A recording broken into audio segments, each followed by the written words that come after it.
All right. Good afternoon, everybody. Thank you guys so much for joining us. We're changing it up a little bit this week. You know, last week I kind of rambled on and on. I know that. I have a tendency to do that. Rambled on about not knowing kind of what the future was for the College Rodeo Series, but I'm really excited. I think we're going to go in a little bit different direction. We may bounce back if there's any other coaches that are interested, but I'm excited to launch the College Rodeo 101, the NIRA Alumni Profile Series with a gentleman. I'm still trying to wrap my head around this, and I'm not going to lie, I don't really like this little topic right now because, you know, as you get older, I think you tend to avoid the topic of actually getting older. So the gentleman that we have today, I vividly remember teaching how to tie goats in the arena in Lolo, and now like towers over, I would say, most people. Mr. Bridger Chambers, thank you so much for joining us today. I'm super excited. I'm actually really excited. I've had an opportunity to see you face to face, see you more in the last year than probably the last 20 years. And that's only one time. Probably right. Yeah, that was only one time. I mean, I maybe could catch you at the Casper Pro Show, but yeah, I was always kind of hit and miss. So thank you so much for joining us today. Thanks for having me.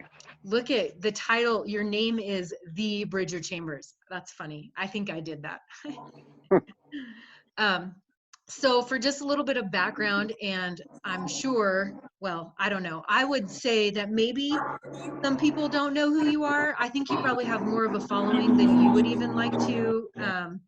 You might be a little more humble than to know even who is following you and what's going on. But for those people that may not know who you are, give me a few stats, like how many times have you qualified to the NFR, maybe how you did when you were there, and then where you went to college, where you college rodeoed. Well, let's see. I went to school in Missoula for three years and rodeoed for Kevin Nordall and Steve Edwards. And then I finished out at Western there in Dillon and played basketball there. So probably these last 3 years is the hardest I've ever rodeoed, gone down the road. I've made the NFR twice and the Canadian finals twice. I didn't have much luck at the Canadian finals both years, but I ended up second both years while I was at the NFR. So it was pretty good 2 years. Listen, you skimmed over that so fast. You ended up second both times that you qualified for the NFR. Yeah. Listen, so it's funny that you skim over that. I realize that like the gold buckle dream is really about the gold buckle dream and not the reserve champion, but that's really still something to be so proud of. I'm proud of that. You know, I think it went from our goal just to rodeoing hard, then turned into what have an actual shot of making the finals, and then now it's okay, you have a shot at our gold buckle. So it's I'm very proud of that. It's been awesome. So I mean, coming from a rodeo competitor that clearly, I think even at a young age, like every rodeo competitor has the dream to compete in Vegas at the NFR. When that first year that you knew you were going to make it, can you kind of just describe that feeling to us? Like, I mean, for me, like I would be giddy, but I imagine that it probably wasn't like that for you exactly.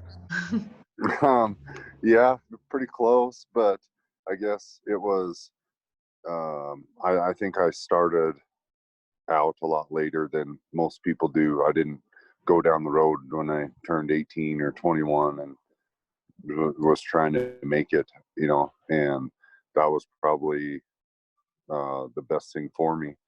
You know, it was always a goal in the back of my mind, or a dream, you know, that you think about, but I wasn't sure if I was going to have the opportunity to try to make it work.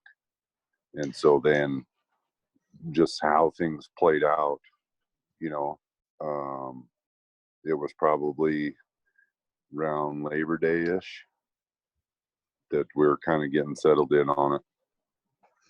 Whoops. And You still there? Yep, you're good. You lost video for a Um, little bit, but you're good.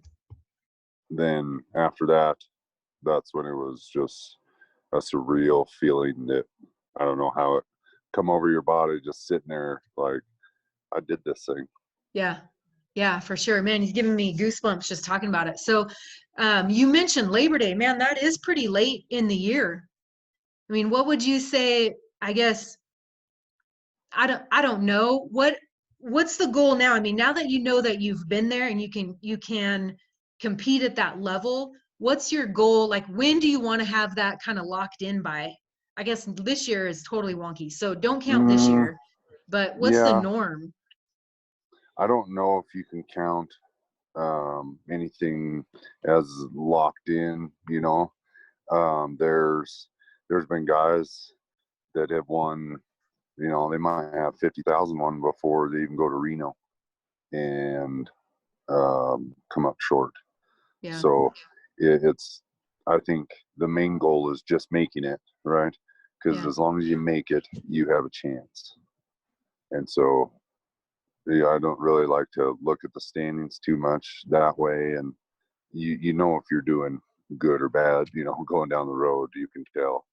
Um, but if that's, I guess it all kind of depends on the year because the last the last 2 years it's taken over 80,000, or 70, almost 77,000, I think, last 2 years.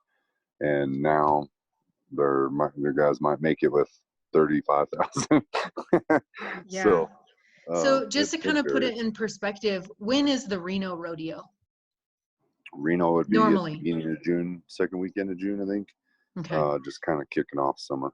Yeah, just kicking off that summer. So I know that, man, so prior to this, the COVID and staying home and so many things getting canceled, I mean, it really felt like kind of rodeo, the industry itself was really changing and kind of evolving. Um, you could win so much more money at the individual rodeo that, just like you said, you were seeing guys come in with 72, 75,000 in earnings just to get to the NFR. Um, I guess what's the conversation look like now? Do people really feel like it's going to come back, or is it going to be changed for a while? I think that's the biggest fear is the unknown because Mhm. nobody can really know. They can say, "Oh, we're gonna have it for sure. Or, we're gonna do this," or change venues, but it you don't really know for sure, Yeah. and I think that's the hardest part. As you guys are entering now, are you still dealing with, I know early on you would enter and then you would get that call back that, these guys are canceling, and it would kind of jack up your schedules. Are you guys still kind of facing a lot of those same decisions still from committees? Yeah, it's all day to day, pretty much. Hmm. I mean, it's just like you enter the look at the book and see what you're going to enter that day, but then you got to look and see if it's still going on. So Yeah. you usually know, a few days before if it's still going or not. But we've had a couple that were on the books and they were supposed to enter and they cancel um, at that time. But I think it's been hard that way, and not just for me. I think it's for everybody. This Yeah, for rodeo. sure. For sure. So let's talk a little bit more, just because the broadcast is kind of focused more towards college rodeo and that aspect. Mhm. I'd love to talk to you a little bit more about your experience in college. And then also, I guess for me, it seems like it's one of those things that you really don't know what it does for you until many years later. Yeah, And so maybe just touch a little bit about your experience rodeoing at Missoula, your experience rodeoing in Dillon, and kind of what the association and kind of the organization as a whole did for you, kind of looking back now. I think I kind of lucked out because I started practicing with college when I was eighth grade, seventh grade. Hmm. So I was always around that, being around college kids that way. Of course, you guys and Warren and all them guys. So I think I had a little different of. There was a lot more people there to push me all the time, and not. I didn't get to slack off at all. So then going to that school is already comfortable being there, because I'd been there longer than most college kids had. So just had a relationship with their coaches, and then knowing, where there was coming from with the board that putting up the money for the team and stuff like that. And it was awesome. I had a great time. I loved the people that um, were my coaches, Kevin and Steve. I loved the people that I rodeoed with, and it was all positive that way. I think we got a lot of practice in, where I know a lot of different schools probably didn't have as much opportunity as we did. And so that part was awesome. Yeah, I mean, you mentioned something I think that we talked a lot about on our broadcast, is that making sure that you're going to be a good fit for the program. I mean, it's one thing to make sure, I mean, you almost can't even talk about them in the same um, sentence. I mean, it's one thing to know what you want out of a school academically, but you also have to know if you're going to really fit in that program. And I think you had a good opportunity to know that you were going to fit in the program. Like, you and the coaches were going to get along well, you and the other kids were going to get along well. And so I think you had an opportunity that so many people don't have. Yeah. And of course, I guess I kind of learned to rope from Steve when I was little. So um, I don't know if it was, how I could have chosen anything else. Yeah, I don't think you could It's have kind of at that laid out. point. Yeah. I guess later on I did, but that Mm-hmm. was because I was trying to go to school and be done with it. I was just going to school. I wasn't going to have anything to show for it. Yeah. So it was more of a personal decision to get something done, and finally have a piece of paper that said I accomplished it. Yeah. So what degree did you graduate with? I have a bachelor's in health and human performance. Okay. So teach PE and health. Yeah. So talk to me a little bit about, I wasn't in Montana when you were going to school anymore, but the one unique thing about college rodeo or college athletics in so many different sports, you can't go pro while you are competing at the collegiate level. And that is completely different for rodeo. But you also, oftentimes doing more than one sport in college is really difficult. And I don't think very many people do it, with the exception of rodeo and something else. So talk to me about your experience playing basketball there.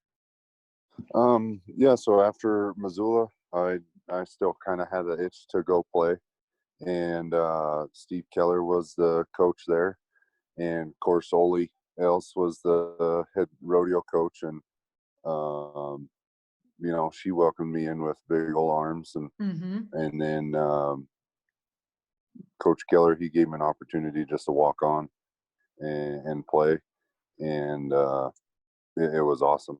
I had a great team, and it worked out really well with rodeo, because by the time our last college rodeo in Dillon was over with, that's when basketball practice started. Of course, we were playing and stuff before that, but it didn't really conflict. And then by the time basketball season was over in March, college rodeo started in April. So Yeah, it made it for an easy transition. that's what I was going to say. I mean, besides that, it kept your butt in shape all winter too. Yeah, yeah, yeah. He made sure that Coach Keller, he was pretty proud of that fact that I might have been a little slower. Listen, you're the big guy, so you can Right. always like wave that flag anyways. Yeah, they're all big in college basketball, though. Yeah, that's true. That's true. So let's talk a little bit more about kind of more personal stuff, if you don't mind. I know that you are married and you have kiddos. They kind of range in age, but talk to us about what it's like to be on the road, away from your family. I know obviously this is not a normal year, but on a normal year when you're going, how often are you home and seeing your kiddos in the summer? Right. I got married to Kristen, and let's see, we have 4 kids. There's Maddie, she's going to be a freshman. Hudson will be an 8th grader, and then we got 2 little boys. Crew, he is just starting kindergarten this year, and then the wild man is at Mm. the end. His case, he is 4, so he's in preschool. You know, like the last couple years, I think I got to be home sitting in my yard for 3 days out of the summer. So this year being so much different, you know, I'm home right now, but I've spent so much more time at home this year, and all them projects I could have put off because I've been con rodeo and they got done. And you know, this last I was probably gone for 2 weeks, 2.5 weeks. So that's the longest I've been on the road since this winter. Um, and Kristen, you know, she doesn't have a rodeo background or anything like that. Um, so it's a whole new world to her. But anytime that we have an opportunity to be home and be all together, that's something we try to take advantage of. Yeah, for sure. Has that been something, I mean, I don't know. I think when as you're growing up and dreaming about like being at the NFR, I think oftentimes like the journey to get to the NFR can be overlooked. I mean, is that something Right. that you kind of had in mind? Like, did you know what it was going to take, or were I you? had I had no idea. Before I had made it, all I wanted to do was um, to take that opportunity and go down the road once and Mhm. go see what it was like, even if it was for a full year. And if I never, you know, I think it would have been more disappointed if I never would have went and tried it. Right. Because then Um, you always have that so question too. yeah, you Yeah. always question it. So Was I I've good had, enough? yeah, and it, you know, and it just worked out. But my path was a lot different than a lot of other guys. You know, there's a lot of guys that spend their 20s busting their butt trying to make it and coming close, and then they finally get there. There's guys that blow up right away, and they consistently go there every year. Um, and so that's awesome because you earn your trip every time. Yeah. Do you feel like there's an age, like a top age for the NFR like there is for the NFL? I mean, I think 40, you're old if you're still playing football, but do you feel like it's a little bit different for rodeo? Yeah, depends on what event you're doing, Yeah. but people are always around that way. I guess it just depends on how your body holds up Yeah. and what you want to do with it. So So what is your plan? How long are you thinking you're going to continue to go? I don't know. I don't. I guess my plan is to try to make as much money that I can while doing this. You know, and if that happens to uh, be next year, then that's fine. If it could be 5 more years, 10 more years, I don't know. It Yeah. would be awesome. So we do actually have a question from some people that are watching. Are you doing anything else? Or are you just steer wrestling? I mean, are you doing any roping anymore, or you just I kind of haven't roped staying? in a while. Yeah, I've just been steer wrestling. Usually, on a normal year, you don't have time to do anything else. Yeah. Um, those guys that do multiple events, it's amazing that the ones that really do have success and all the time, Mhm. because I don't know, you know, how they can do it with one or, you know, one more or 2 more events. Um, I have a hard enough time just trying to keep track of myself doing one event. Yeah, no kidding. What is one thing, if you could give advice to even like a college rodeo kid or even high school, like some good advice you would hand down to them? Um, don't ride the highs too high and don't ride the lows too low. There's always going to be lots of peaks and valleys. Try to find somewhere in the middle, but Yeah. enjoy the entire process, because one day you won't be doing it anymore, and even the crappy stuff is still fun. Yeah. Even the losing is better than not doing it. Right. I would definitely agree Those that. That's all night drives, those, you know, the times you're sitting in the truck with your buddies, that's the stuff that you're going to miss, that you don't even realize. yeah. Yeah. Well, awesome. I really, really appreciate your time. I'm so glad to see you got a little break at home. Um, let me think about this. if you could tag one contestant that you know that college rodeoed to come and be on our broadcast, who would you challenge to do this? That college rodeoed with us. Yeah. Well, not necessarily with us, but just college rodeoed in general. You know, who'd be really good is probably Taylor Nargang. I've been talking to Taylor. Yeah, he would be a good one. I'll reach out to him. I know he's in Mm-hmm. the middle of a move right now, but I'll reach out to him for sure. Yeah. And there was one more question. Oh yeah. Listen, I know that one of the ways y'all get down the road is because you have, excuse me, sponsorships and partnerships. So please take the opportunity to mention your sponsors and your partners that help you guys get down the road right now, if you would. Oh, that would be awesome. There is Nate and Lindsay Bean with Montana Ghostwood. They blew up a truck and trailer for me and plastered it all over. And they're awesome people, but they have some incredible products as far as flooring and siding. They can do some pretty amazing things with wood, make it look like old reclaimed barn wood. And then they go and buy old barn woods that you don't want anymore. They'll buy the wood from you as long as it's good and stuff. So they're awesome people. I have Bob and Julie Morton with Green Mountain Red Angus. They're out of Three Forks. They're awesome people. They've been got together with them this past year, and they raise registered Red Angus.